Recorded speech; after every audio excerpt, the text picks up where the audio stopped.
শ্রীমদ্ ভগবদ্গীতাকে বলা হয় জীবনের শ্রেষ্ঠ দর্শন। প্রতিটি মানুষের জীবনে চলার পথ ঠিক কেমন হওয়া উচিত তার দিশা গীতার মাধ্যমে সবাইকে দেখিয়ে গিয়েছেন ভগবান শ্রীকৃষ্ণ। আজকাল কারো কাছে সময় নেই, মানুষ নিজের স্বপ্নকে খুব তাড়াতাড়ি পেতে চায়, শর্টকাট সব কিছু শিখতে চায়। জীবনে বড় কিছু হওয়ার জন্য মোটিভেশন অনেক স্ট্রং হওয়া জরুরি। এই ব্রহ্মাণ্ডে পাস্ট প্রেজেন্ট ফিউচারের সবচেয়ে বড় মোটিভেশনাল স্পিকার হলেন বংশীধারী ভগবান শ্রীকৃষ্ণ। আজ থেকে বহু যুগ আগে ভগবান শ্রীকৃষ্ণ মহাভারতের যুদ্ধে এমন জ্ঞান দিয়েছিলেন যা আজকের লাইফস্টাইলের সঙ্গে একদম যেরকম বলেছেন ঠিক সেই রকমই চলছে। এই সব দেখে বড় বড় জ্ঞানীরাও আশ্চর্য হয়ে পড়েন যে এটা কিভাবে সম্ভব হয়। মহাভারতের রণভূমিতে ভগবান শ্রীকৃষ্ণ যে জ্ঞান দিয়েছিলেন তা স্বামী বিবেকানন্দ, মহাত্মা গান্ধী, অ্যালবার্ট আইনস্টাইন, সুনিতা উইলিয়ামসের মতো অনেক বড় বড় লোকেরা তাদের জীবনে ফলো করে জীবন বদলে দিয়েছেন। ভগবত গীতা শুধু পুস্তক বা ধর্মগ্রন্থ নয়, ভগবত গীতায় সেই নলেজ আছে যে মনুষ্য পৃথিবীতে জন্ম নিয়ে আসে তাদের এই শিক্ষা দেয় যে এই পৃথিবীতে কিভাবে স্বপ্ন পুরা করা যায়, পার্সোনালিটি কিভাবে বানায়, পজিটিভ এনার্জি কিভাবে আসে, খুশি কি, বড় থেকে বড় প্রবলেমের সলিউশন কিভাবে খোঁজা যায়। এই দুনিয়াতে 99% লোক স্ট্রাগল ফেসিং করছেন, স্ট্রেস, ডিপ্রেশন, অ্যাঙ্গার এইসব নিয়ে ভুগছেন। কোনো ব্রেকআপের দুঃখ থেকে কিভাবে বাইরে আসা যায়, কোনো বিজনেসকে কিভাবে সাকসেসফুল বানায়, পরিশ্রম কিভাবে করে, আমরা কে, জীবনে চলার মার্গদর্শন কি, মৃত্যুর পর কি হয়, এই ব্রহ্মাণ্ড কিভাবে তৈরি হয়েছে, কি ভগবান আছেন তো কোথায় আছেন, আবার পুনর্জন্ম হবে, এই জীবন কি সত্যি না এক স্বপ্ন। ভগবদ্গীতায় এই জ্ঞান এক দুঃখী আর হার মানা মানুষকে সঠিক পথ দেখায়, আর মহাভারতের যুদ্ধে ধনুক নিচে রেখে দেওয়া অর্জুনকে সর্বশ্রেষ্ঠ যোদ্ধা আর বিজেতা বানিয়ে দেয়। জীবনে যদি কোনো মানুষ তার কোনো বিশেষ ইচ্ছা নিয়ে আগে বাড়ার জন্য প্রস্তুত হচ্ছে, তবে ভগবান শ্রীকৃষ্ণের এই উপদেশ তাকে মহাভারতের রণভূমিতে যোদ্ধার মতো বানিয়ে দেবে। এর জন্য ভগবদ্গীতার জ্ঞানকে জানা প্রত্যেক মানুষের শুধু চয়েস না, অধিকার। গীতার জ্ঞান যত জানা যায় তার কোনো শেষ নেই। ভগবদ্গীতায় এমন কি আছে আর তার মানে কি? ভগবত মানে ভগবান, আর গীতা মানে গীত, মানে এমন একটি গীত যা ভগবান স্বয়ং নিজের মুখে গেয়েছেন। কুরুক্ষেত্রের রণভূমিতে পাণ্ডব আর কৌরব যুদ্ধের জন্য আমনে সামনে দাঁড়িয়ে আছে। কৌরব সেনার মধ্যে দুর্যোধন খুব খুশি হচ্ছিলেন, কারণ তাদের কাছে অনেক বড় সেনা ছিল। ভীষ্ম পিতামহ ছিল, গুরু দ্রোণাচার্য, গুরু কৃপাচার্যের মতো বড় বড় যোদ্ধা ছিলেন। পাণ্ডবদের সেনার মধ্যে অর্জুন, ভীম সহিত 5 পাণ্ডব, ভগবান শ্রীকৃষ্ণ, অভিমন্যু, দ্রৌপদীর 5 পুত্র ছিল। এই যুদ্ধ সম্পূর্ণ পারিবারিক যুদ্ধ ছিল। পাণ্ডব আর কৌরবদের জন্য গুরু দ্রোণাচার্য আর কৃপাচার্যের একই সম্পর্ক ছিল। দাদা ভীষ্ম পিতামহ একই সম্পর্কের ছিলেন। পাণ্ডব আর কৌরব ভাই ভাই ছিল, কিন্তু প্রত্যেকেই যুদ্ধ জিতার উদ্দেশ্য নিয়ে রণভূমিতে হাজির হন। রণভূমিতে যুদ্ধের জন্য যখন জোরে শঙ্খনাদ হয়, তখন অর্জুন নিজের সারথি ভগবান শ্রীকৃষ্ণকে বলেন, হে কৃষ্ণ, আমার রথকে একবার 2 সেনাবাহিনীর মধ্যে নিয়ে একবার দাঁড় করিয়ে দাও, যাতে আমি দেখতে পারি আমি কাকে হত্যা করব। এই কথা শুনে ভগবান শ্রীকৃষ্ণ অর্জুনের রথকে নিয়ে কৌরব সেনার সামনে দাঁড় করিয়ে দেন, যেখানে দাদা ভীষ্ম পিতামহ আর গুরু দ্রোণাচার্য দাঁড়িয়েছিলেন। গুরু দ্রোণাচার্যই অর্জুনকে তীর চালানোর শিক্ষা দিয়েছিলেন। অর্জুন রণভূমিতে যেদিকে তাকায় শুধু তার পরিজনকেই দেখছিল, আর তাদের দেখে খুব দুঃখিত হয়ে পড়ে। আর ভগবান শ্রীকৃষ্ণকে বলেন, এখানে তো সবাই আমার আপনজন, সবাই আমার পরিবারের লোক, আমি কিভাবে এদের সাথে যুদ্ধ করব, কিভাবে আমি এদের হত্যা করব। এই রাজ্যের জন্য কেউ যদি আমায় 3 লুকও দেয়, তবুও আমি এই যুদ্ধ করব না যেখানে আপনজনদের মারতে হবে। আর খুব দুঃখী হয়ে ধনুক নিচে রেখে নিজের রথে গিয়ে বসে পড়েন। গীতার প্রথম চ্যাপ্টার থেকে আমরা এই শিক্ষা পাই, বাস্তবিকতা চিন্তা থেকে আলাদা হয়। আমরা যখন কোনো কাজ করার ইচ্ছা নিয়ে যাই তখন সেখানে কি হবে আমরা জানি না। যখন আমরা কোনো কঠিন কাজের সামনা করি তখন আমরা আমাদের ধৈর্য হারিয়ে ফেলি আর আমরা আমাদের আসল রূপ ভুলে যাই। অর্জুন যুদ্ধকলায় মাস্টার ছিলেন আর যুদ্ধের জন্য রণভূমিতে আসেন, কিন্তু শুধু হাতিয়ার চালানো জানলেই যুদ্ধ হয় না, এর জন্য প্রবল ইচ্ছাশক্তিরও জরুরি। যুদ্ধক্ষেত্রে এসে অর্জুনের যুদ্ধ থেকে নিজের প্রিয়জন আর গুরুজনদের উপর মোহ হয়ে যায় আর দুঃখী হয়ে যান আর যুদ্ধ করার ডিসিশন নিতে পারছিলেন না। এর থেকে এই শিক্ষা পাওয়া যায় যে জীবনে কর্ম করার আগে যদি কেউ আমাদের বাধা দেয় তা হলো আমাদের মোহমায়া। অর্জুন এক ক্ষত্রিয় ছিল আর যুদ্ধ করাই তার কাজ। আর অর্জুন যুদ্ধকলাতে ট্রেন্ডও ছিল, কিন্তু মোহমায়ায় সে তার কর্ম ভুলে যায়। এর জন্য জীবনে কোনো বড় কিছুর সামনা করার সময় মোহ মায়াকে স্যাক্রিফাইস করা জানা উচিত।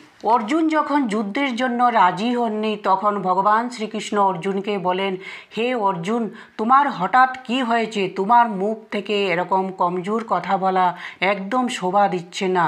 এই দুবিধা দূর করে যুদ্ধের জন্য তৈরি হয়ে যাও। গীতার সার। গীতার এই অধ্যায় থেকে আমরা ডিসিশন মেকিং, আত্মা, মৃত্যু, পুনর্জন্ম, ইমোশন স্ট্যাবিলিটির শিক্ষা পাই।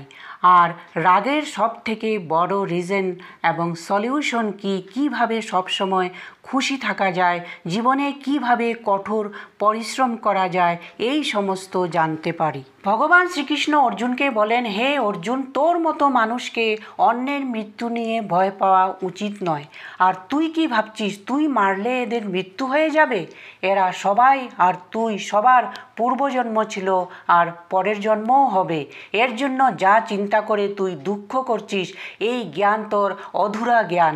আর তুই ভাবছিস এদের মারলে তোর পাপ হবে, তবে এই কথাও জেনে রাখ, এদের মৃত্যু তোর হাতে না, এদের মৃত্যু তো আমার হাতে।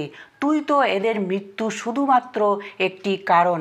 মৃত্যুর পর এরা আমার শরণেই আসবে, কারণ এদের শরীর না, এরা আত্মা। আর আত্মাকে কোনোভাবেই নষ্ট করা যায় না। আত্মা তো শরীরকে ঠিক সেইভাবে ত্যাগ করে যেভাবে একজন মানুষ তার পুরানো বস্ত্রকে ত্যাগ করে। হে অর্জুন, জন্ম দেওয়া আর মৃত্যু আমার হাতেই। এদের মৃত্যু আমি তোর হাতেই লিখেছি। ভগবান শ্রীকৃষ্ণ অর্জুনকে বলেন, হে অর্জুন, যে ক্ষত্রিয়ের জীবনে যুদ্ধ করার অবসর প্রাপ্ত হয় সে না কেবল ভাগ্যশালী, তার কর্মই তো যুদ্ধ করা।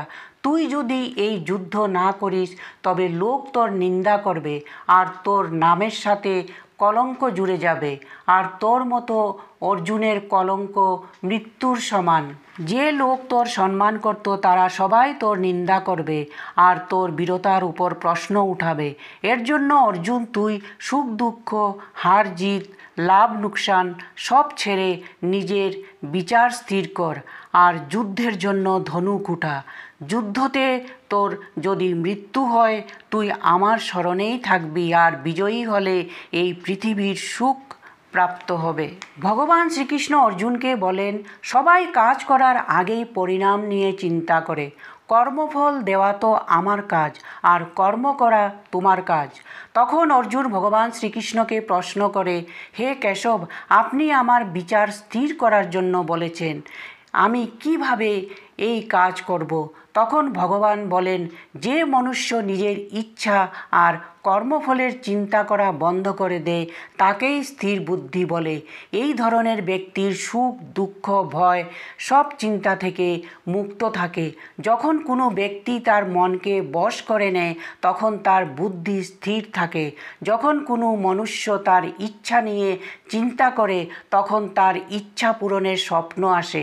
আর যখন সেই ইচ্ছা পূরণে বাধা আসে তখন তার মধ্যে ক্রোধ উৎপন্ন হয়, আর রাগ মানুষকে পাগল বানিয়ে দেয়, আর তখন সে ধর্মকর্ম সব ভুলে যায়।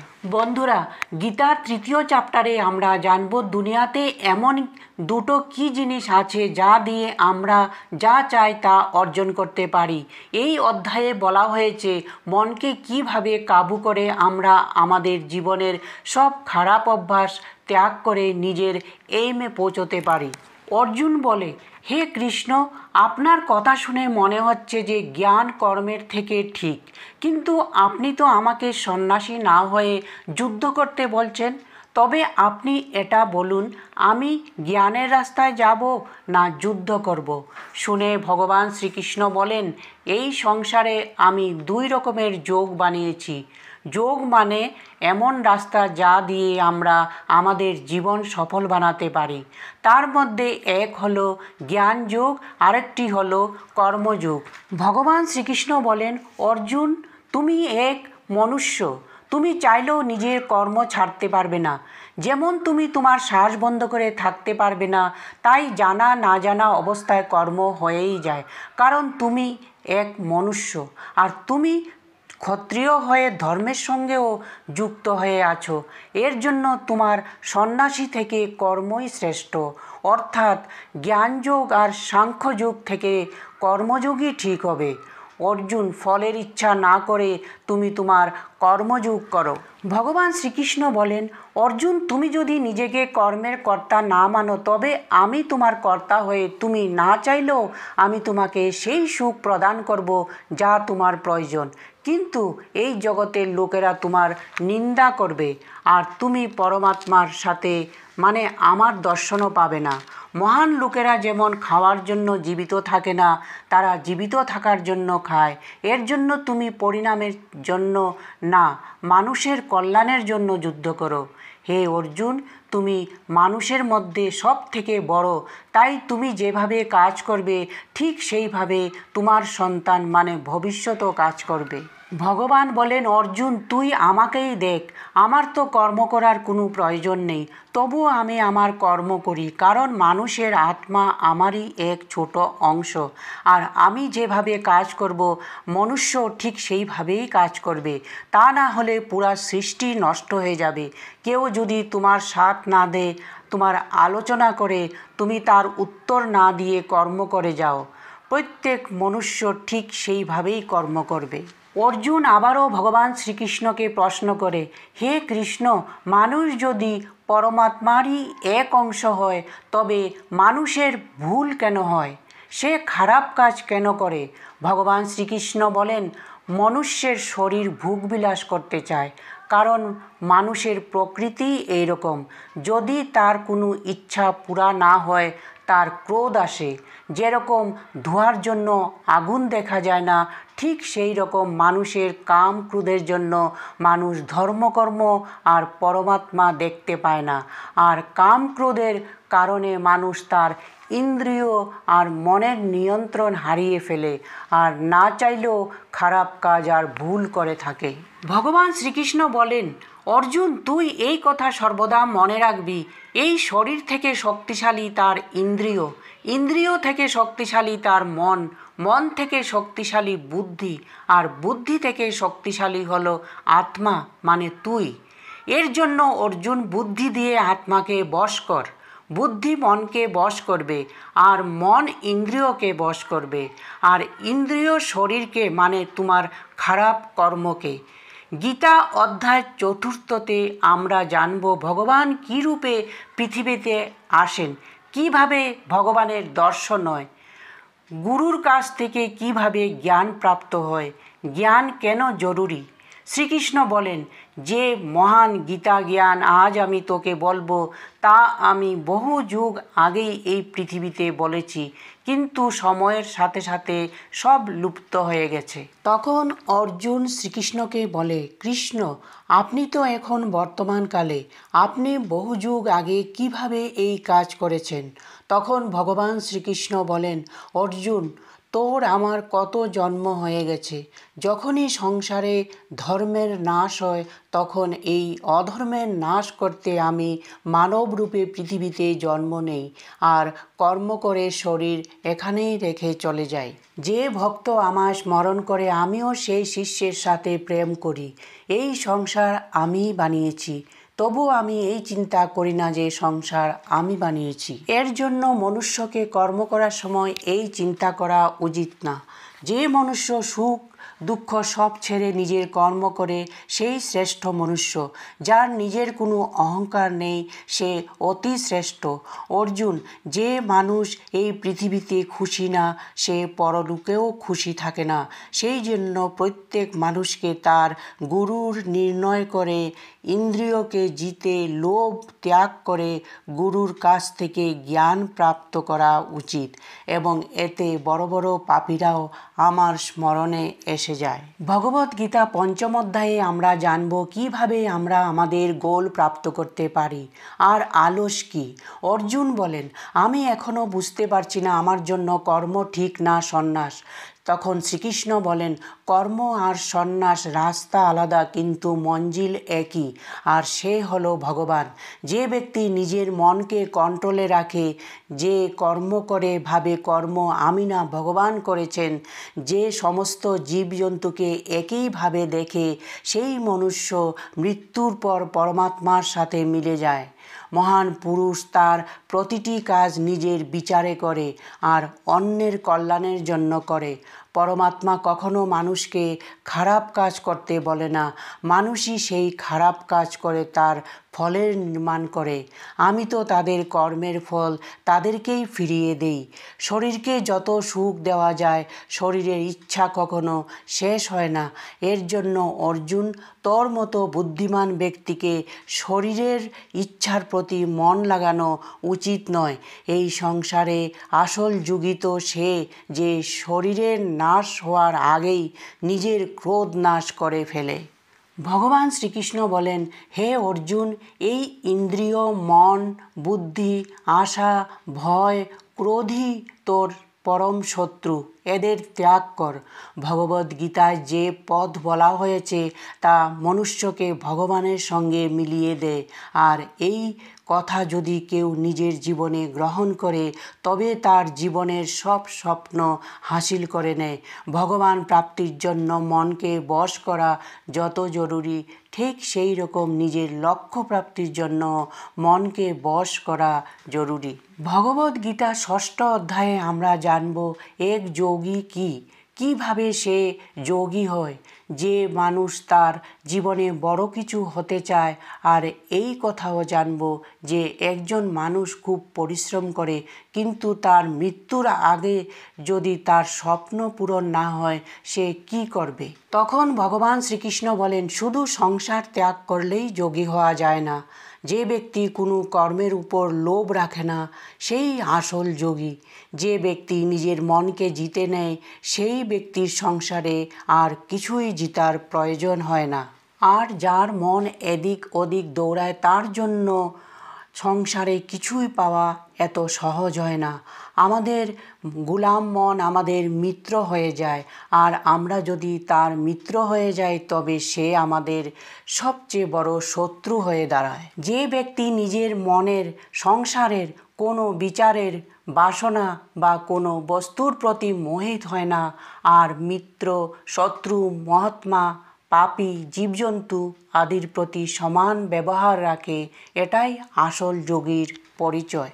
যখনই এই রকমের ইচ্ছা মনে উৎপন্ন হয় তখন কোনো ইচ্ছা বিনাই মনকে মিত্র বানিয়ে ধ্যান করা উচিত।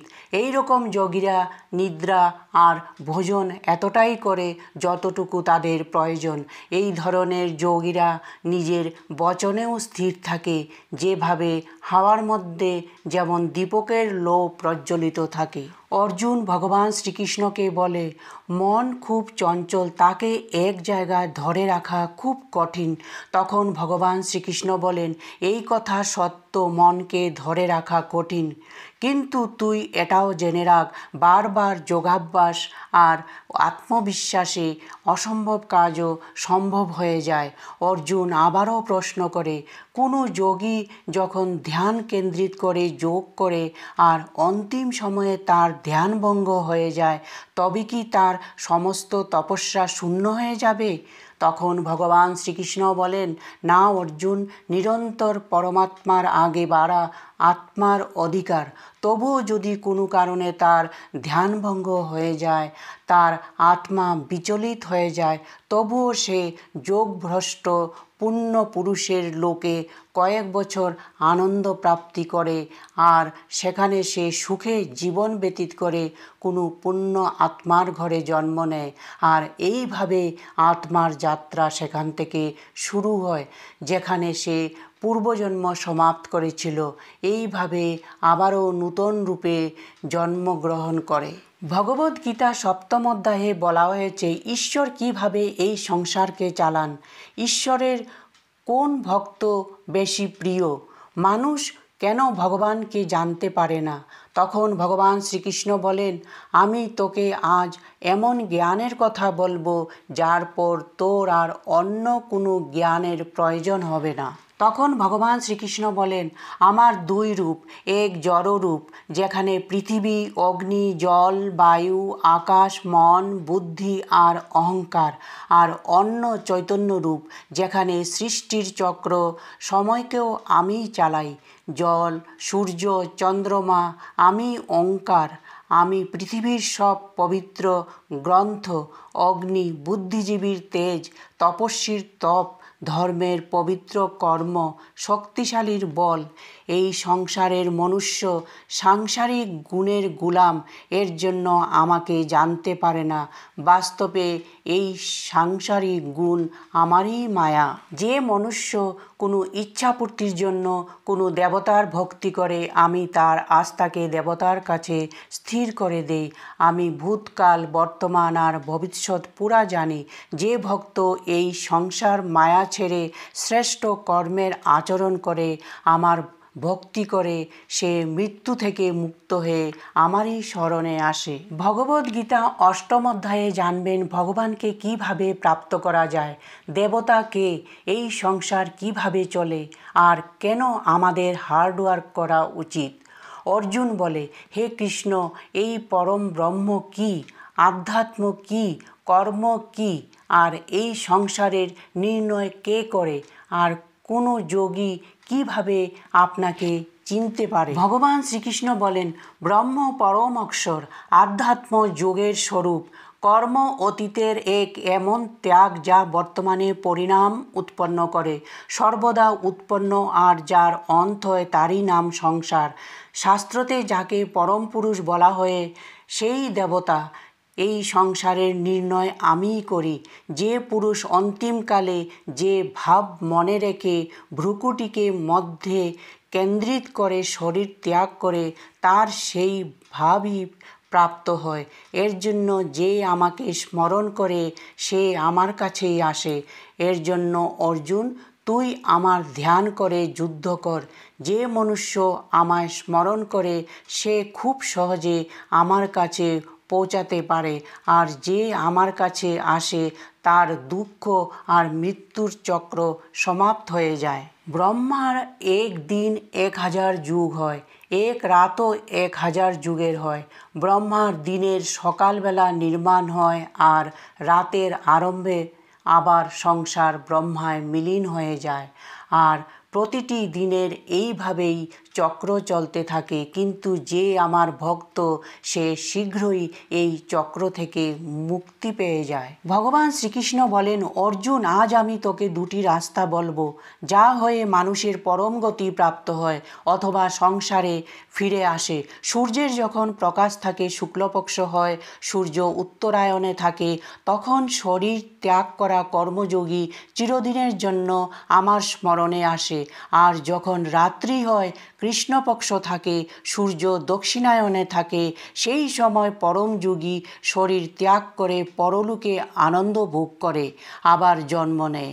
শুধুমাত্র এক যোগী এই রহস্য জেনে পরম ব্রহ্ম প্রাপ্ত করে। এই সংসার বিশাল, মানুষ আসতে থাকে যেতে থাকে, কিন্তু যারা এই পৃথিবীতে যশ অর্জনের ইচ্ছা রাখেন তাদের জ্ঞানযোগী আর কর্মযোগী হতে হবে। ভগবদ গীতার 9ম অধ্যায়ে বলা হয়েছে, আমরা পৃথক পৃথক দেবতার পূজা করে থাকি, এতে কি হয়?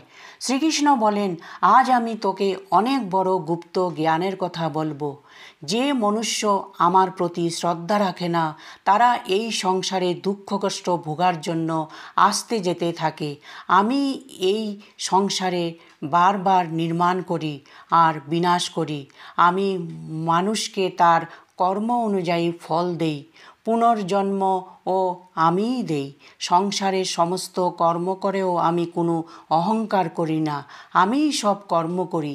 যে মনুষ্য বেদগ্রন্থ পড়ে স্বর্গপ্রাপ্তির জন্য আমার পূজা করে, তারা ইন্দ্রের স্বর্গের আনন্দ ভোগ করে, কিন্তু তারা ততক্ষণ পর্যন্ত স্বর্গের আনন্দ ভোগ করে যতক্ষণ পর্যন্ত না তার মানব জীবনের পুণ্যকর্ম শেষ না হয়। আর যখন তার পুণ্যকর্ম শেষ হয়ে যায়, তখন সে আবার পৃথিবীতে জন্ম নেয়। ভগবদ গীতার 10ম অধ্যায়ে ভগবান শ্রীকৃষ্ণ বলেন, অর্জুন, তুই আমার পরম মিত্র, এর জন্য আজ আমি তোকে বলবো আমি কে। আমার জন্মকে কেউ জানে না, কিন্তু আমার না জন্ম আছে আর না মৃত্যু। জ্ঞান ও মূর্খতা, সত্যি মিথ্যা, সুখ দুঃখ, মন ও বুদ্ধি, রচনা বিনাশ, আমিই সব। সংসারে যে যে জায়গায় যার পূজা হয়, বাস্তবে তা আমি। যে মনুষ্য আমাকে তার মন প্রাণ অর্পণ করে, আমি তার জ্ঞানের অন্ধকার দূর করে আমি প্রকাশ করি। অর্জুন বলে, হে কৃষ্ণ, আপনি যে আপনার সম্বন্ধে এত কথা বললেন তা আমি সব মেনে নিয়েছি, কিন্তু আপনার কথা আমার মনের মোহ আরও বাড়িয়ে দিয়েছে। আপনি তো নিজেকে জানেন, কিন্তু আমি কি করে আপনাকে জানব? আপনি আপনার শক্তি আর মহিমার কথা বলুন। তখন ভগবান শ্রীকৃষ্ণ বলেন, অর্জুন, আমার বিস্তারের কোনো অন্ত নেই, কিন্তু তোর যা জানা উচিত তা আমি তোকে বলবো। ভগবান শ্রীকৃষ্ণ বলেন, অর্জুন, সব সময় আমিই বানিয়েছি, অতীত বর্তমান ভবিষ্যৎ আমি। বিষ্ণু, সূর্য, চন্দ্রমা, বেদে আমি সামবেদ, দেবতায় আমি ইন্দ্র, আর ইন্দ্রিয়তে আমি মন, জীবের মধ্যে আমি আত্মা, পর্বতে আমি সুমের, রুদ্রতে আমি শঙ্কর, ধন দৌলতে আমি কুবের, জলাশয়ে আমি সমুদ্র, গ্রহতে আমি বৃহস্পতি, দাঁড়িয়ে থাকা আমি পাহাড়, গাছে আমি অশ্বত্থ, হাতির মধ্যে ঐরাবত, মানুষের রাজা, গরুর মধ্যে কামধেনু, সর্পতে আমি সর্পরাজ, নাগের নাগরাজ, গণনাতে গণিত, পাখির মধ্যে গরুর, যোদ্ধাতে শ্রীরাম, সমুদ্রতে মগরমচ্ছ, নদীতে গঙ্গা, বিবাদের নির্ণয়, অক্ষরে ওম, কালের আমি মহাকাল, মন্ত্রতে গায়ত্রী মন্ত্র, মাসে মার্গশীষ, ঋতুতে বসন্ত, শুধু আমি, ছলে আমি জুয়া, জিতের আমি বিজয়, নিশ্চয়ের নিশ্চয়, ভক্ত পুরুষের ভক্তি আমি, কৃষ্ণবংশীয় আমি কৃষ্ণ, পাণ্ডবদের অর্জুন, মানুষের বেদব্যাস, কবিতে শুক্রাচার্য, গীতার রণনীতি আমি, রহস্য আমি, এই সংসারের জানা অজানা সব আমি, আমার কোনো অন্ত নেই। আমার এই সব জানা তোর জন্য এত জরুরি না, তুই শুধু এতটুকু জেনে রাখ, এই সংসার আমার এক ছোট্ট অংশ মাত্রই চলে। বন্ধুরা, আপনারা দেখেছেন এমন কোনো জায়গা নেই যেখানে ভগবান নেই। ভগবদ গীতার 11 অধ্যায়ে আমরা জানব ভগবানের বিরাট রূপ। অর্জুন বলে, হে কৃষ্ণ, আপনার দেওয়া জ্ঞানে আমার অন্ধকার তো দূর হয়ে গেছে, কিন্তু যদি সম্ভব হয় তবে আমি আপনার বিরাট রূপ দেখতে চাই। শ্রীকৃষ্ণ বলেন, অবশ্যই অর্জুন, পরন্তু তুই মানব, এই চোখে তুই আমার রূপ দেখতে পারবি না, এর জন্য আমি তোকে দিব্য চোখ প্রদান করব। অর্জুন দিব্য চোখ দিয়ে ভগবানের যা রূপ দেখে তা কল্পনার বাইরে ছিল। ভগবানের না কোনো আরম্ভ ছিল, না মধ্য ছিল, না অন্ত ছিল। পরম ব্রহ্ম থেকে এত প্রকাশ হচ্ছিল যে হাজার সূর্যের থেকেও হয় না। তখন অর্জুন ভগবানকে নমস্কার করে বলে, হে পরম ব্রহ্ম, আপনার শরীরে না কোনো আরম্ভ দেখা যায়, না মধ্য, না অন্ত। চারিদিকে শুধু অস্ত্র শস্ত্রই প্রকাশ, সূর্য, স্বর্গ আর পৃথিবীর মধ্যের আকাশ, দেবতার সমূহ আপনার মধ্যে প্রবেশ করছে। কেউ আপনার বন্দনা করছে, অনেক মানুষ হাত জুড়ে ভয়ভীত হয়ে দাঁড়িয়ে আছে। আপনার অনন্ত হাত, পা, মুখ, এই রূপ দেখে সমস্ত সৃষ্টি সহিত আমার মন অশান্ত হয়ে উঠছে। আমি পাণ্ডব সেনাকে আপনার মধ্যে যেতে দেখছি। আপনার অনেক উগ্র রূপ সম্পূর্ণ ব্রহ্মাণ্ডকে ঊর্জা দিচ্ছে। অর্জুন বলে, হে কৃষ্ণ, এত রূপের মধ্যে আপনার কোন রূপ? আমি আপনাকে চিনতে পারছি না। এই কথা শুনে ভগবান শ্রীকৃষ্ণ বলেন, আমি সব জায়গায় আছি, আমি সময়। সেনাদের যুদ্ধ নষ্ট করার জন্য আমি প্রকট হয়েছি। এই যোদ্ধাদের মৃত্যু আমি আগেই লিখেছি। তুই তো শুধু এদের মৃত্যুর কারণ, আমার হাতেই এদের মৃত্যু। এই কথা শুনে অর্জুন ভয়ভীত কিন্তু খুশি হয়ে বলে, হে ভগবান, আপনার এই রূপ দেখে আমি এখন বুঝতে পারছি মহর্ষি, দেবতা, যোগীর মতো আত্মা কেন আপনার পূজন করে। ভগবান, আপনি তো সত্য অসত্যের উপরে। আপনার এই রূপের বর্ণনের আমার কাছে কোনো শব্দ নেই। আপনি এই জগতের পালনকর্তা আর বিনাশকারী। আপনাকে কোটি কোটি প্রণাম। আপনাকে চারো দিশা থেকে নমস্কার, কারণ আপনার আদিও নেই, অন্তও নেই। হে প্রভু, আমি না বুঝে আপনাকে অনেক কিছু বলেছি। আপনার এই সত্য আমি জানতাম না। পিতা যেমন পুত্রকে, সখা যেমন সখাকে ক্ষমা করে দেয়, প্রভু আপনি আমার ভুলের জন্য আমাকে ক্ষমা করে দিন। আপনার এই রূপ দেখে আমি খুশিও আবার ভয়ভীত। এর জন্য আপনি কৃপা করে আপনার প্রসিদ্ধ চতুর্ভুজ বিষ্ণুরূপ ধারণ করেন। ভগবান শ্রীকৃষ্ণ চতুর্ভুজ রূপ ধারণ করে অর্জুনের সাহস বাড়ান আর বিরাট রূপের ভয় দূর করেন। তখন অর্জুন বলে, হে কৃষ্ণ, আপনার এই রূপ দেখে আমার মন শান্ত হয়ে গেছে। ভগবান শ্রীকৃষ্ণ অর্জুনকে বলেন, হে অর্জুন, আমার এই চতুর্ভুজ রূপ খুবই দুর্লভ। এই রূপ দেখার জন্য দেবতারাও ইচ্ছা রাখেন। এই চতুর্ভুজ রূপ দান, তপ, যজ্ঞ করে দেখা যেতে পারে। পরন্তু অর্জুন, যে তোর মতো আমার পরম ভক্ত, কর্তব্যপরায়ণ, বাসনারহিত, সেই পরম ভক্ত আমারই প্রাপ্ত হয়। এর জন্য এই রূপ আমি তোকে দেখিয়েছি। ভগবদ গীতার 12 অধ্যায়। অর্জুন বলে, হে ভগবান, আপনাকে কিভাবে পূজন করব, রূপে না নিরাকারে?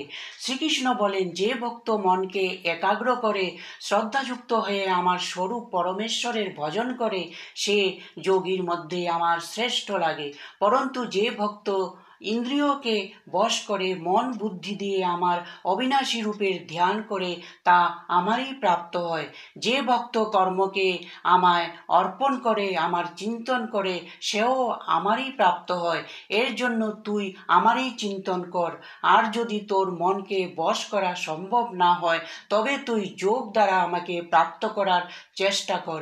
যে মনুষ্যের ক্রোধ সমাপ্ত হয়ে গেছে, সেই ভক্ত আমার অতি প্রিয়। আর যদি তুই মনকে বশ করতে অসমর্থ, তবে কর্তব্যপরায়ণ হয়ে যা।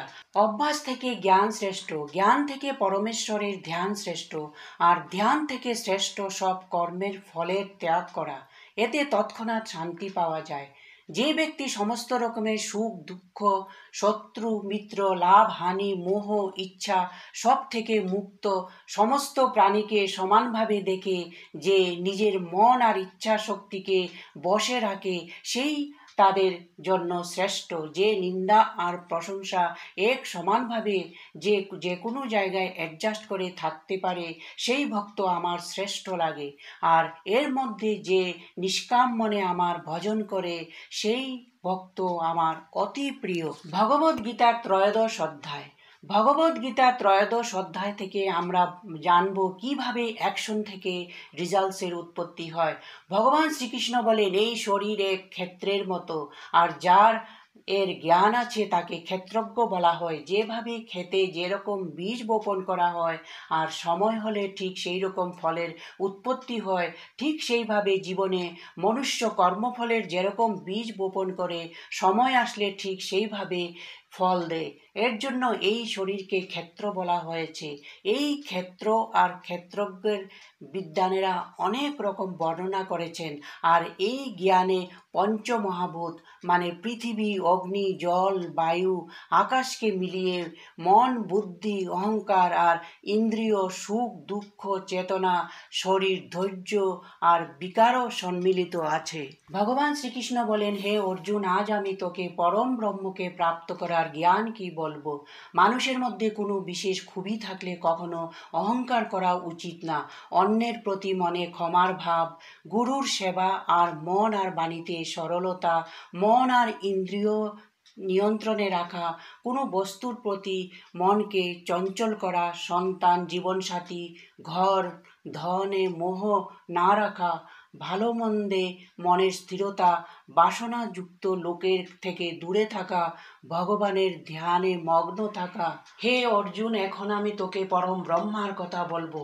ও সর্বব্যাপী, সমস্ত ইন্দ্রিয়র সাথে থেকেও ইন্দ্রিয় ছাড়া, নির্গুণ হয়েও সব গুণের সাথে, সজীব আর নির্জীবে, দূরেও আছে আর কাছেও, সে ব্রহ্মার মতো জীবন উৎপন্ন করে, বিষ্ণুর মতো পালন করে আর শঙ্করের মতো বিনাশও করে। ও মায়া কখনো মহামায়া, পরম ব্রহ্ম থেকেও পরম, আর সব প্রাণীর সাথে তাদের হৃদয়ে নিবাস করে। হে অর্জুন, এই প্রকৃতি আর পুরুষেরও কোনো আরম্ভ নেই। প্রেম আর ঘৃণা তিন রকমের হয়, অর্থাৎ সৎ, রজ আর তম, প্রকৃতি থেকেই আসে।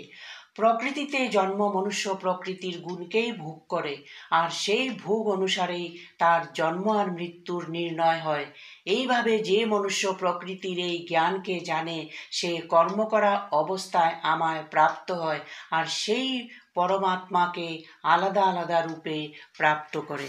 ভগবদ গীতার চতুর্দশ অধ্যায়ে আমরা জানব কিভাবে এই সংসার তিন গুণে ভাগ করা হয়েছে।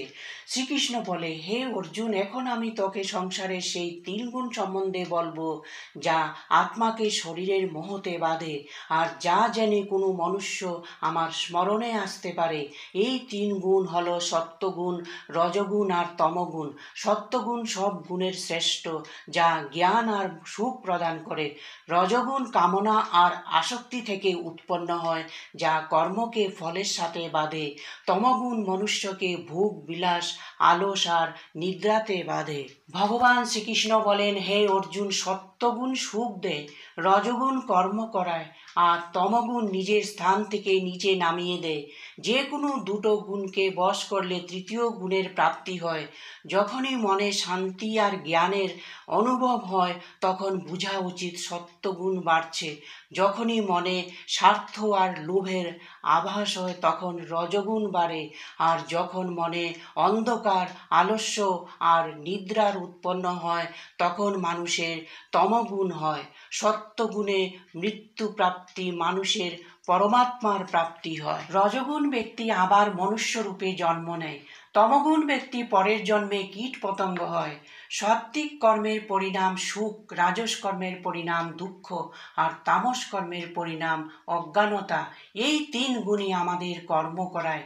যে ব্যক্তি এই জ্ঞানকে জানে, সে কর্তব্য আর এই সংসার থেকে আর এইভাবে সোনা, পাথর আর মাটি এক সমান ভাবা ব্যক্তি ব্রহ্ম অর্থাৎ আমায় প্রাপ্ত হয়।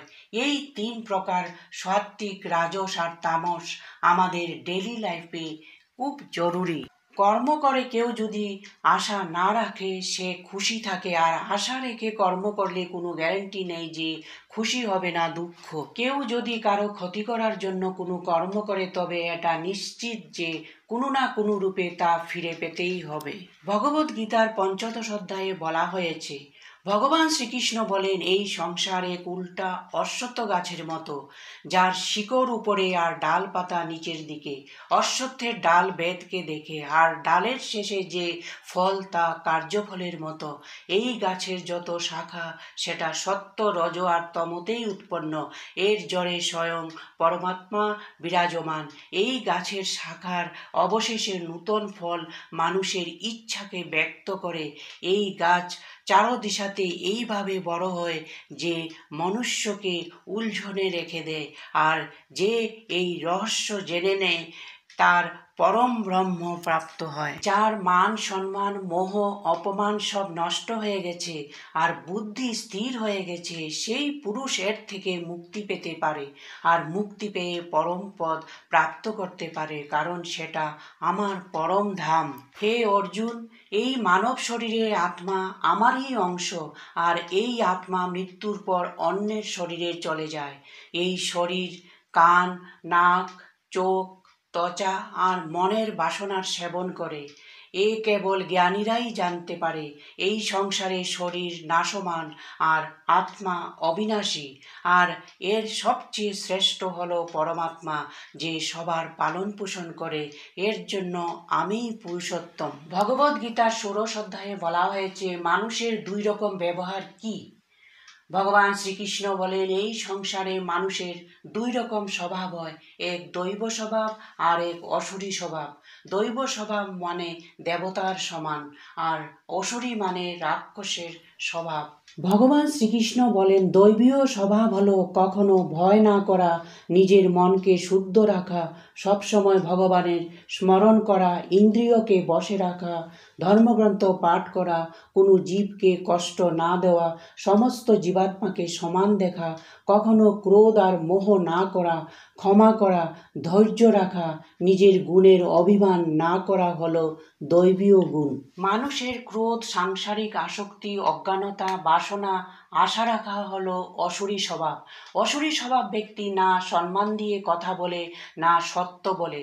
খারাপ কর্ম, যার স্বভাব খারাপ আর নষ্ট হয়ে গেছে, যার বুদ্ধি মন্দ হয়ে গেছে, সে এই সংসারে নাশের কারণ হয়ে যায়। এই ধরনের ব্যক্তির ইচ্ছা কখনো পূরণ হয় না, আর সুখ কেবল ইন্দ্রিয় পর্যন্তই সীমিত থাকে। সে কেবল দেখানোর জন্য দান পুণ্য করে। দৈবীয় স্বভাবে মুক্তি পাওয়া যায়, আর অসুরী স্বভাবে বন্ধন উৎপন্ন হয়। অসুরী স্বভাব ব্যক্তি বারবার জন্ম নেয় আর তার পতন হয়। হে অর্জুন, কাম, ক্রোধ আর লোভ নরকের ৩ দুয়ার। এর জন্য যত তাড়াতাড়ি সম্ভব এর ত্যাগ করা উচিত। নরকের এই ৩ দুয়ার থেকে মুক্ত হয়ে মনুষ্য আমার আশ্রয়ে আসে। এর জন্য অর্জুন শাস্ত্র সহিত দৈবীয় স্বভাব প্রাপ্ত করে আগে বাড়ো। ভগবদ গীতার ৭৫ অধ্যায়ে আমরা জানব কর্মকে, ভোজনকে, যজ্ঞকে, তপকে, জ্ঞান ইত্যাদিকে কোন ৩ ভাগে বিভক্ত করা হয়েছে। অর্জুন বলে, যে মনুষ্য শাস্ত্র ছেড়ে দেবের পূজা করে সে কি সাত্ত্বিক, রাজস না তামসী? ভগবান শ্রীকৃষ্ণ বলেন, যে ব্যক্তি দেব পূজাতে যে বিচার রাখে সে সেই হিসাবে সাত্ত্বিক, রাজস বা তামস হয়।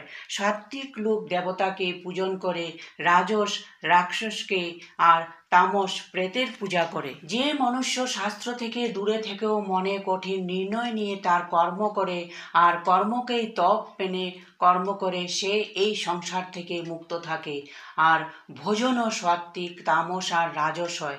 আর যজ্ঞ, দান, তপও ৩ প্রকার হয়। ফলের ভোজন সাত্ত্বিক, রাজস ভোজন স্বাদে টক, মিষ্টি আর ঝাল হয়, তামস ভোজন বিনা রসের, দুর্গন্ধযুক্ত, আধ পাকা আর অপবিত্র হয়। ঠিক সেইভাবে ফলের ইচ্ছা না রেখে শাস্ত্রবিধিতে করা যজ্ঞ সাত্ত্বিক, ফলের আশা রেখে করা যজ্ঞ রাজস, শাস্ত্রের বিরোধে দানরহিত, শ্রদ্ধারহিত করা যজ্ঞ তামস।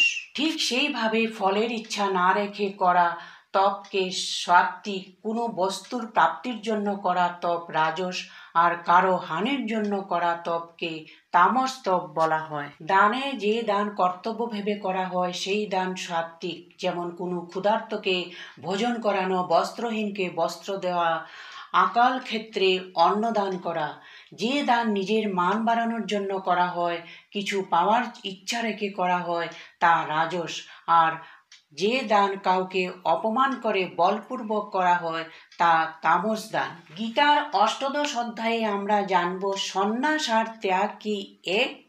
এই পুরা গীতা গ্রন্থের রস আপনারা এই চ্যাপ্টারে পেয়ে যাবেন। এর জন্য লাস্ট পর্যন্ত শুনতে পারেন।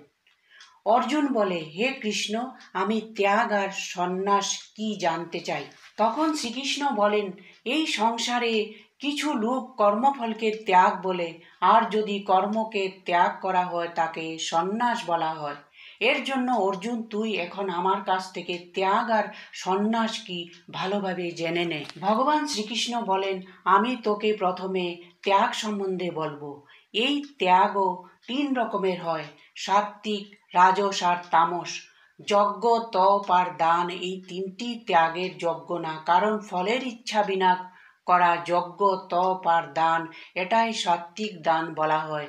মানে শাস্ত্রে দেওয়া কর্ম আর ধর্ম যাতে ফল আর আসক্তি না থাকে তাকে সাত্ত্বিক দান বলা হয়। যখন কোনো মনুষ্য কর্মকে এই ভেবে করে কি এই কর্মই দুঃখের কারণ, এই ত্যাগকে রাজস ত্যাগ বলা হয়। যদি কোনো মোহের কারণে কর্মকে ত্যাগ করা হয় তাকে তামস ত্যাগ বলা হয়। যে ব্যক্তি না কোনো কাজে প্রেম করে আর না আসক্ত হয় সেই সত্যিকারের ত্যাগী। মানুষের শরীর যতই প্রয়াস করুক না কেন কর্মকে ছাড়তে পারে না। যেমন শ্বাস নেওয়া, এর জন্য কর্মফলকে ত্যাগ দেওয়াই সত্যিকারের ত্যাগ হয়। যে মনুষ্য কর্মফলকে এই সংসারে ত্যাগ করে না, মৃত্যুর পরেও তার কর্ম তার পিছু ছাড়ে না। মনুষ্য মন, বাণী আর শরীর দিয়ে যে কোনো ভালো খারাপ কর্ম করে তা 5 রকমের হয়। যে কর্ম করে তার দ্বারা, শরীর দ্বারা, তার জ্ঞান ইন্দ্রিয় দ্বারা, তার কর্মেন্দ্রিয় দ্বারা আর তার পূজনীয় দেবতা দ্বারা। 3 প্রকারের কর্ম প্রেরণা হয়, কর্তা, কারণ আর ক্রিয়া। এই 3 রকমের কর্ম সংগ্রহ হয়। যে জ্ঞানে ভগবানকে অমর আর অনন্ত মানা হয় সেই জ্ঞান সাত্ত্বিক। এই জ্ঞানে ভগবানকে পৃথক নামে পৃথক সময়ে জানা যায়, এই জ্ঞান সাত্ত্বিক হয়। আর যে জ্ঞান সাত্ত্বিক আর রাজস জ্ঞানের বাইরে তাকে তামস জ্ঞান বলা হয়। যে কর্ম কিছু পাওয়ার ইচ্ছা রেখে করা হয় তাকে রাজস, আর যে কর্ম কারো খারাপ করার জন্য করা হয় তাকে তামস কর্ম বলা হয়। বুদ্ধি আর সংকল্প 3 রকমের হয়ে থাকে। ভগবান শ্রীকৃষ্ণ বলেন, ব্রাহ্মণ, ক্ষত্রিয়, বৈশ্য আর শূদ্র এই 4 কর্মকে এদের গুণের আধারে বিভক্ত করা হয়েছে। অগ্নি, মন আর ইন্দ্রিয়কে বশে রাখা, সমস্ত প্রাণীকে ভালোবাসা, ধর্মের পালন করা, নিজেকে বড় না ভেবে কর্ম করা, ভগবানের ধ্যান করা, এই সমস্ত গুণ যার মধ্যে থাকে তাকেই ব্রাহ্মণ বলা হয়। বল, বুদ্ধি, দান, বীরতা এই সমস্ত ক্ষত্রিয়ের কার্য। খ্যাতি, ব্যাপার বৈশ্যের কর্ম, আর এই সব কর্মের সেবা করা শূদ্রের কাজ। সর্বদা হালকা ভোজন, নিজের দেশের ধর্ম নিবানো, ইচ্ছার ত্যাগ করে একান্তে অধ্যয়ন করা, মন, বাণী, শরীরকে যে বশে রাখে, লোভ, হানি, সজীব, নির্জীব, মিত্র, শত্রু সবাইকে সমান ভাবা, অহংকার মোহরহিত আর শান্তভাবে ভগবানের পূজা করা ব্যক্তি চিরদিনের জন্য আমার কাছে এসে যায়। এই ধরনের ব্রহ্মযোগী না কোনো আশা রাখে, না কাউকে দোষারোপ করে, আর না সুখ আর দুঃখেতে বিচলিত হয়। ভগবান শ্রীকৃষ্ণ বলেন, হে অর্জুন, তুই এই কথা শুনে নিজের ধর্মকর্ম করলে তোরও আমার মধ্যে পরম পদের প্রাপ্তি হবে। আর যদি তুই যুদ্ধ না করিস আর জ্ঞানকে না মেনে তুই ধর্মকর্ম থেকে বাইরে এসে নষ্ট হয়ে যাবি। অর্জুন, তুই সব মায়া ছেড়ে নিজের ধর্মকর্ম আর যুদ্ধ কর, এতে তুই ভগবানের পরম ধামে উচ্চ স্থান প্রাপ্ত করবি। ভগবান শ্রীকৃষ্ণ বলেন, হে অর্জুন, আমি তোকে পুরা রহস্যময়ী আর গুপ্ত জ্ঞান বলেছি। অর্জুন, তুই আমার অতি প্রিয়, এর জন্য আমার ভক্ত হয়ে আমায় সদা প্রণাম কর।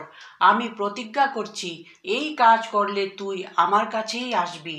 কিন্তু যদি তোর মনে হয় তুই পাপ করতে যাচ্ছিস, তবে তুই যখন আমার স্মরণে আসবি আমি তোর সমস্ত পাপ থেকে তোকে মুক্ত করে দেব। এর জন্য তুই দুঃখ করবি না। ভগবান শ্রীকৃষ্ণ বলেন, অর্জুন, এই দিব্য জ্ঞান সেই ব্যক্তিকে তুই বলবি না যে তা শুনতে না চায়। আর যদি কোনো ভক্তকে তুই আমার প্রিয় মনে করে এই জ্ঞানের কথা বলিস, তবে সেই ভক্ত আমার প্রিয় হয়ে যাবে। হে অর্জুন, এখন তুই আমাকে বল, তোর অজ্ঞানতা দূর হয়েছে? অর্জুন বলে, হে পরম ব্রহ্ম শ্রীকৃষ্ণ, আমি আপনার বলা সম্পূর্ণ জ্ঞান গ্রহণ করে নিয়েছি। এখন আমি স্থির হয়ে গেছি, আর আপনার মার্গদর্শনে আমি আমার ধর্ম আর কর্মের পালন করব।